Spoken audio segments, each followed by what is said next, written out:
Sim, perfeito. E já emendando no tema, assim, eu já perguntaria sobre essa relação entre psicanálise e neurociências, que tipo de, né, tu falou de contribuições que a neurociência pode trazer à psicanálise, e eu queria perguntar justamente ao contrário, até pela questão desses estudos partirem também esse estudo do Chevin, por exemplo, partir também a partir da clínica psicanalítica, enfim, se puder explorar um pouco esse ponto. Então, se você pega, vamos tomar o estudo do Chevin como exemplo, né? Quer dizer, é um estudo que se propõe a validar experimentalmente o conceito de conflito inconsciente e de repressão, recalque, na psicanálise, né?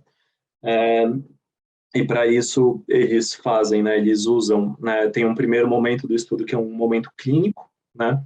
No qual certos sujeitos com diagnóstico de transtorno de ansiedade fazem entrevistas psicanalíticas e os psicanalistas meio que fazem quase como se fosse uma lista de palavras que estariam ligadas aos sintomas, né? Quer dizer, que aí inclusive aos conflitos inconscientes, quer dizer, então palavras que as pessoas sequer perceberiam que causam alguma coisa nelas, mas que causam, né? Então, quer dizer, os psicanalistas fazem essa espécie de levantamento a partir dessas entrevistas, e isso digamos, testado experimentalmente depois com o auxílio das teorias cognitivas de teorias cognitivas e das neurociências.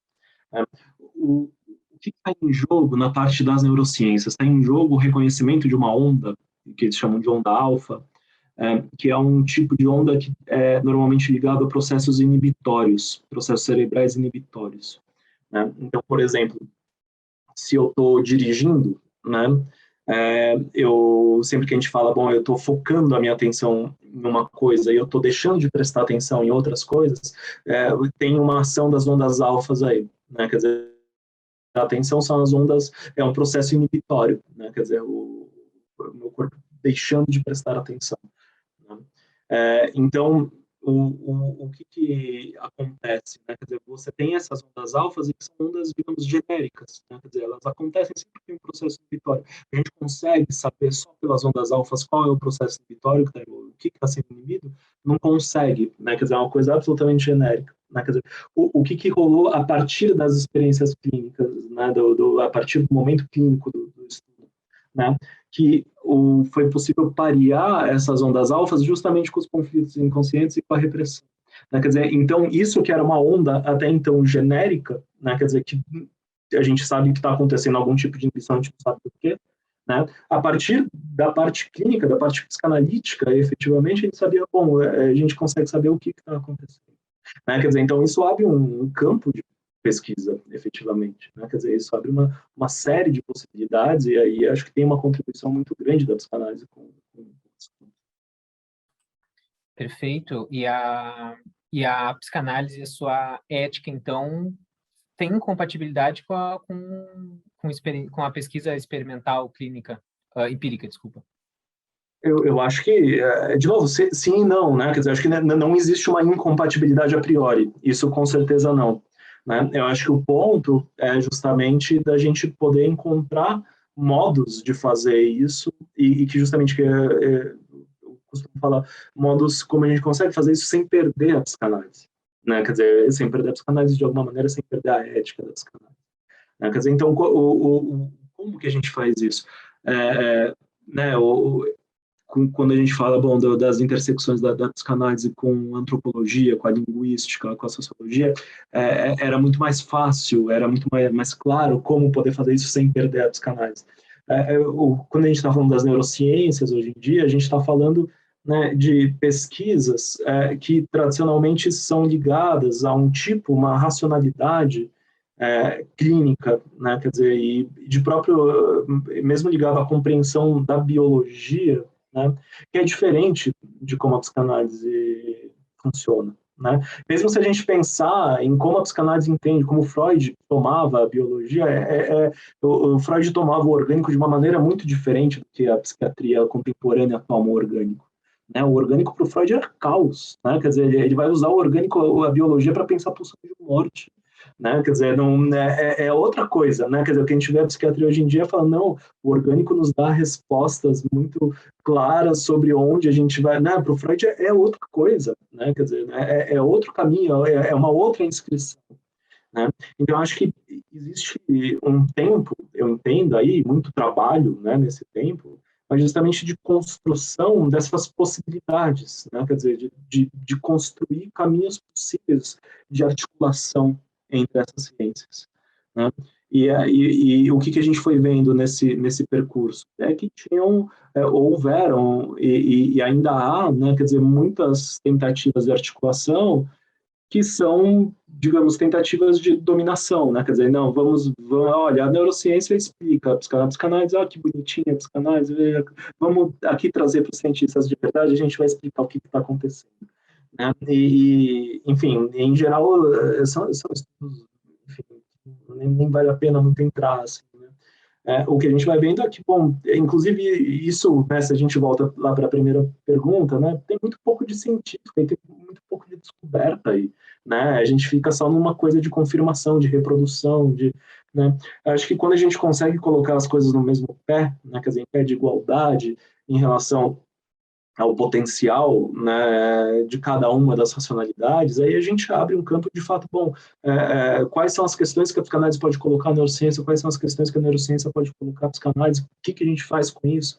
Né? Quer dizer, eu acho que a psicanálise, ela muitas vezes ela é interpelada de modos muito interessantes por outros campos. Né? Eu acho que a gente teve um exemplo excelente recentemente que se coloca já numa tradição de crítica, por exemplo, a fala do Paul Preciado lá na Associação Mundial de Psicanálise, no encontro deles em 2019, né? Acho que foi publicado agora pela N-1, se não me engano.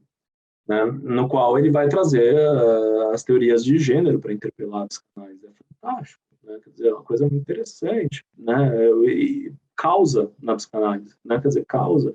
Tem coisas que a psicanálise precisa melhorar, né? Quer dizer, a gente volta para isso, a gente não pode ser conservador, a gente precisa ser interpelado, né?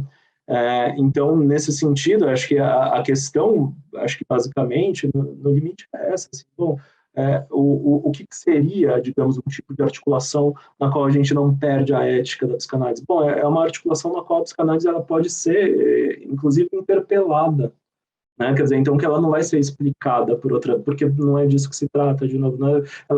Mas é um tipo de articulação que pode colocar questões, pode colocar novos problemas para a psicanálise, né? E pode, por que não, colocar algumas respostas, e assim como a psicanálise tem que poder colocar problemas e questões e oferecer talvez respostas para os outros campos, né? Então acho que é um pouco disso que se trata. Né? Quando a gente pensa dessa incompatibilidade ética, eu acho que essa questão da biologia ela é muito importante, né? Quer dizer, às vezes os psicanalistas eles abrem mão do biológico, do orgânico de um jeito muito fácil, né? Do tipo, é um campo conservador, é esse campo das respostas, é esse campo só dos sintomas e de achar que tudo é desbalanço químico e não sei o que e tudo mais. Né? Isso estava no Freud, inclusive, né? O Freud às vezes tomava assim. Mas quando a gente pega, né, por exemplo, essa questão da pulsão de morte, né? Tem um biólogo francês chamado Jean-Claude Amezian que trabalha justamente com essa ideia de suicídio celular, né? Quer dizer, é uma ideia que está presente na biologia, um debate lá.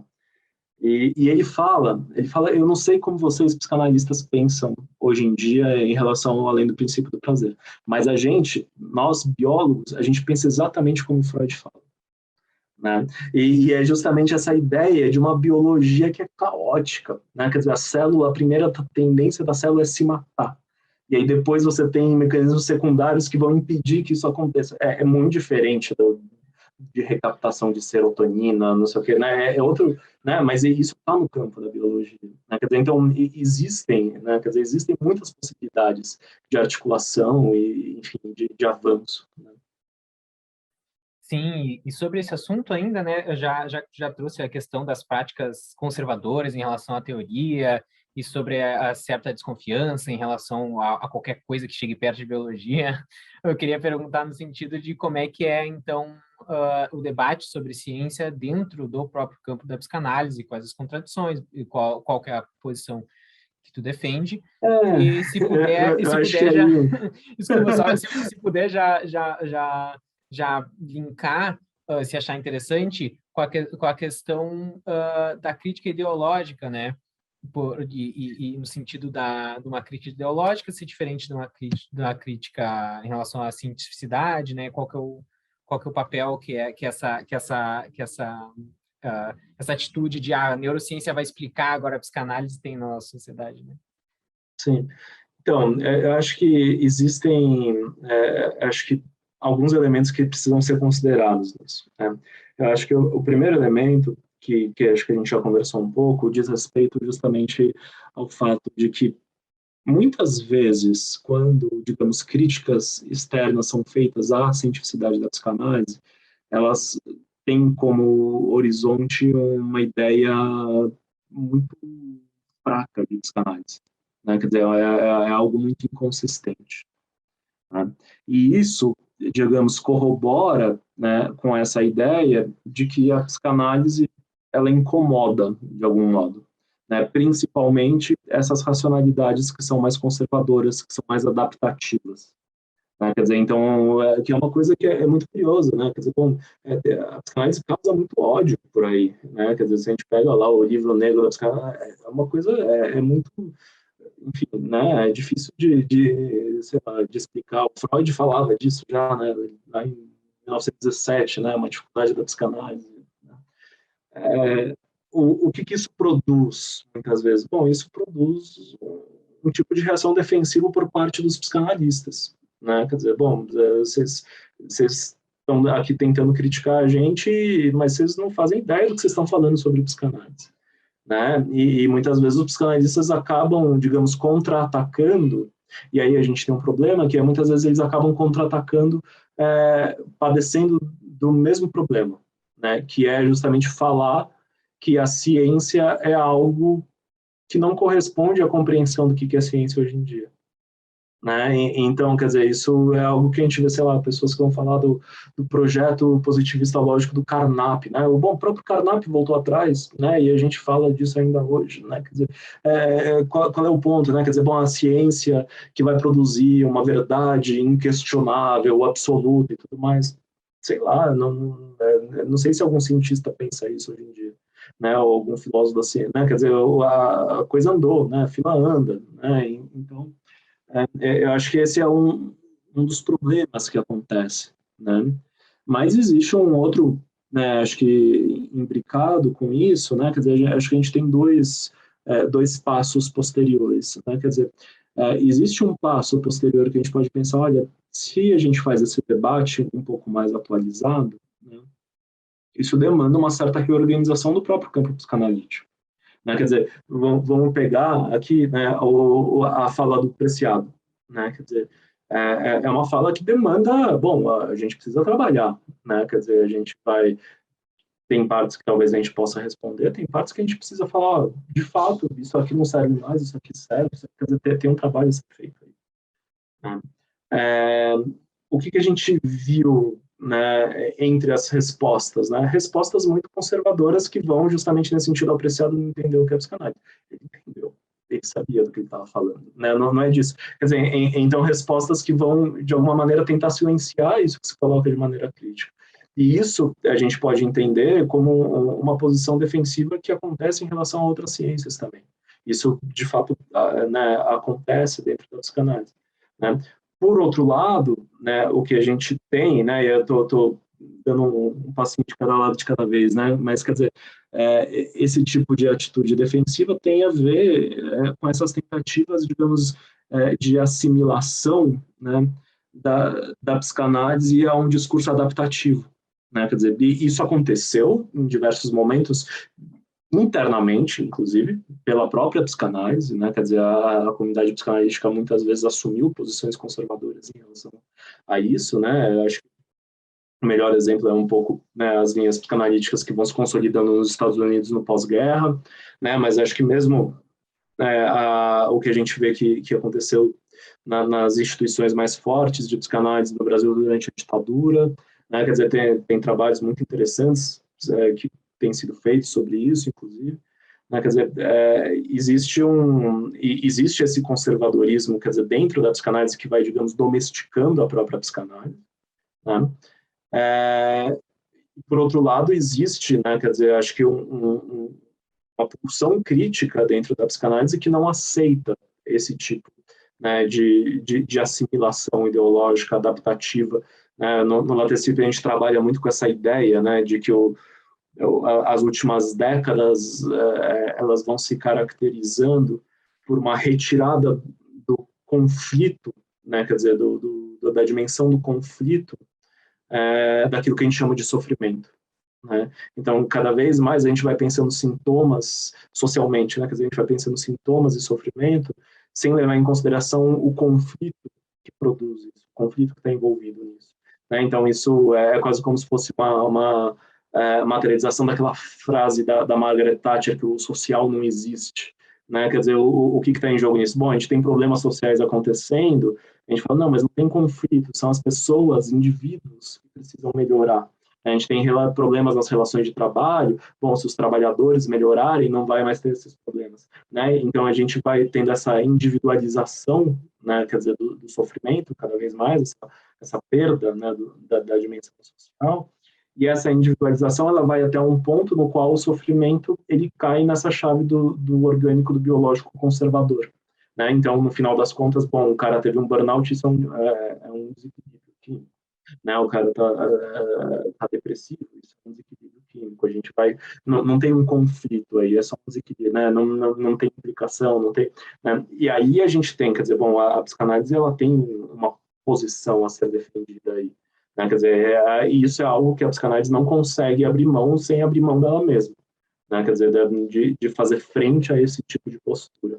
Né? Então, e aí acho que isso acaba, mas veja, né, quer dizer, então, o que isso produz? Né? Isso produz um campo, né, de relações que é multifacetado, que é muito complexo, quer dizer, porque o que a gente pode pensar? Então, a gente tem, digamos, tentativas de articulação, vamos tomar as neurociências como exemplo, de neurociências com a psicanálise, mas que, na verdade, são tentativas de assimilar a psicanálise nessa lógica adaptativa. Né? Isso é um problema. A gente tem tentativas de articulação que não são isso, e que talvez causem, né, quer dizer, num certo status quo da psicanálise, isso é outra coisa. E essas duas coisas, elas podem ir se misturando, elas não são tão claramente separadas, né, quer dizer, a gente tem um campo meio nebuloso aí. Né? Então, é difícil estabelecer de maneira genérica, de maneira ampla, né, o que cada um desses atores está tentando fazer em cada momento. A gente tem isso tudo acontecendo ao mesmo tempo. Né? Então, o tipo de resposta e de possibilidades que a gente vai tendo demanda, né, uma análise muito singular de cada projeto, de cada tentativa, de cada, né, quer dizer, então acho que porque no final das contas a gente tem um pouco isso, a gente tem certas respostas mais defensivas que são justificadas, tem outras que eu entendo que não, né, tem outras que são absurdas, né, e como que a gente vai diferenciando isso? Bom, depende, né, tem que olhar e ver o que a gente faz. Eu acho que em linha geral, né, o que a gente tem né, que é um pouco que eu defendo, bom, é importante que a gente possa sentar à mesa, né, para jogar, né, quer dizer, então a gente tem uma atitude, né, quer dizer, mesmo se for para ser defensivo, que seja no ataque, né, quer dizer, no ataque é a melhor defesa, né, quer dizer, então em vez de rejeitar os debates, é entrar nos debates, né, e conseguir entrar o máximo no campo, né, que é esse campo do qual a gente discorda, né, e jogar lá, e levar nosso time para jogar lá. Né? Eu acho que aí a gente tem, acho que uma atitude um pouco mais franca, um pouco mais corajosa, um tanto mais arriscada, talvez mais arriscada em relação ao quê? Acho que é arriscada em relação, digamos, a digamos, a organização da própria comunidade psicanalítica. Né? Quer dizer, porque no final das contas, qual que é o grande risco que a gente pode ter fazendo isso? É o risco de que certas posições que estão cristalizadas dentro do próprio campo psicanalítico possam se descristalizar. Né? Eu entendo que isso seria muito bom para a comunidade psicanalítica e talvez ruim para certas figuras que estão em posições confortáveis. Acontece. Né? Quer dizer, acho que, então, enfim, é um pouco nessa bagunça que eu vou pensando, a pergunta que você me fez, não sei se eu respondi exatamente, mas... Respondeu sim, muito bom te ouvir. Devido ao tempo aqui, né, a gente vai ter que se encaminhar para o fim. A gente vai agradecer imensamente a tua presença aqui. A gente está muito feliz que tu aceitou o nosso convite e pôde dar essa aula para gente. E, então, eu queria encerrar com a dica cultural do nosso convidado para o nosso público aí se deleitar no fim de semana. Bom, você tinha falado, eu tenho uma coisa muito forte com música, né? Eu fiquei pensando em, bom, o que eu poderia trazer. A primeira coisa que me veio seria de trazer algo da Lineker, mas eu falei, bom, a molecada toda deve conhecer a Lineker muito melhor do que eu, né? E aí tem um compositor que eu gosto muito e que eu acho que não é tão conhecido quanto deveria ser, pelo menos, que é o Moacir Santos, né? Então, eu acho que eu deixaria aí, principalmente, ele tem um álbum chamado Coisas, e depois tem um outro álbum que é mais uma homenagem a ele, que foi gravado já quando ele estava bem velhinho, que chama Ouro Negro. E que são dois álbuns fantásticos que eu deixaria aí como dica cultural. Maravilha, vão estar na descrição aqui do vídeo os dois álbuns. Muito obrigado novamente pela presença e não esqueçam de curtir, comentar, todo aquele ritual YouTube. Um abraço. Legal. Obrigado, Bruno. Obrigado aí a todo o pessoal do PET, da Psicologia da PUC do Rio Grande do Sul, né? E, enfim, e a todos que assistirem também, agradeço aí.